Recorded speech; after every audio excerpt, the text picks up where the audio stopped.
Hello, this webinar is titled A Country Built to Last, Stimulating Progress. Well, we've been taking a look at this model of knowing the core, preserving the core, and stimulating progress. And we've been applying them to a country to see if we can find the key ingredients of a country built to last. So we've taken a look at knowing the core values, core principles, the purpose, the reason for being, the vision, the preferred future, and these items are unchanging. They're stable, they're secure. And then the preserving of the core is those set of activities that reinforce the importance of the core and help protect and preserve it. And now the portion of this model titled Stimulating Progress. Progress, as defined in the book Built to Last, is that inner urge and drive to go further, to do better, to create new possibilities. Progress then is to fulfill the purpose, to make the vision a reality, while maintaining the core values and core principles. Progress should never destroy the core. One of the things in the book Built to Last in the area of stimulating progress is this idea of big, hairy, audacious goals. A BHAG engages people. It reaches out and grabs them in the gut. It is tangible, energizing, highly focused. People get it right away. It takes little or no explanation. And the interesting thing to note is that for most entrepreneurs, they have a built-in BHAG. To just get off the ground and reach a point where survival is no longer in question is a huge and audacious goal for most startups. And through the centuries, America's economic engine have been small businesses and entrepreneurial startups. So this fits our country's framework well. But here's a key point. What the American system should do is not have the government set BHAGs, but in fact create an environment where individuals, small businesses, and large companies can set BHAGs.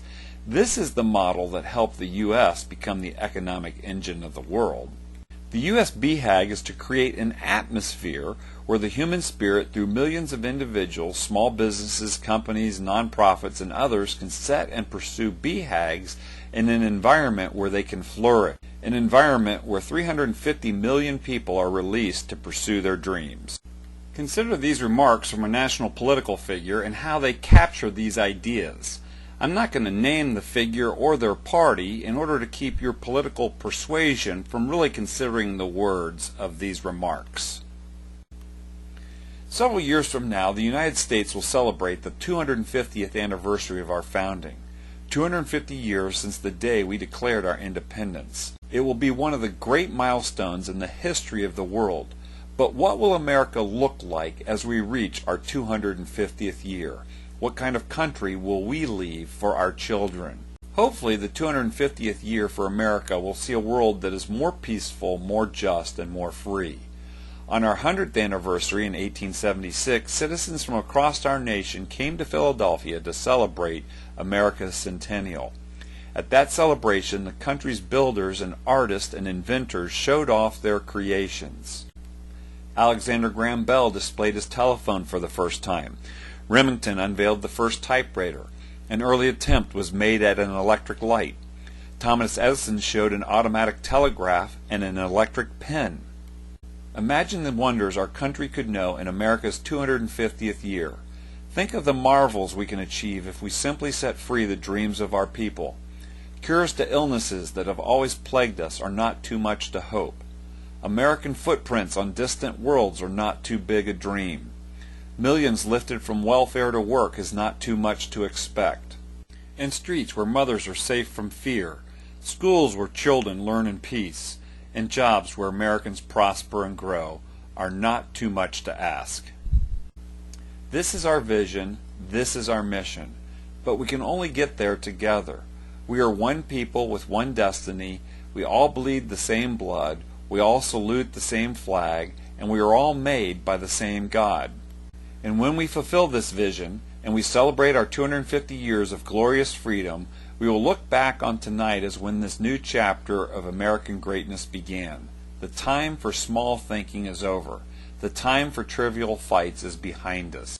We just need the courage to share the dreams that fill our hearts, the bravery to express the hopes that stir our souls, and the confidence to turn those hopes and dreams to action.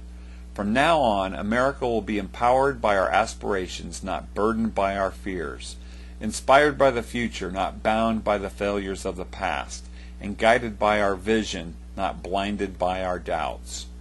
Believe in yourselves, believe in your future, and believe once more in America. Thank you, God bless you, and God bless these United States. Well, these presidential remarks get at these three elements of a country built to last. They articulate a knowledge of the core. They preserve the core by reinforcing these core values. And they paint a vision and create an atmosphere where progress can be stimulated through the 350 million Americans that have an American dream that they can pursue in an environment of economic freedom. This is what it takes to have a country built to last. My name's Craig Seibert. Thanks for listening.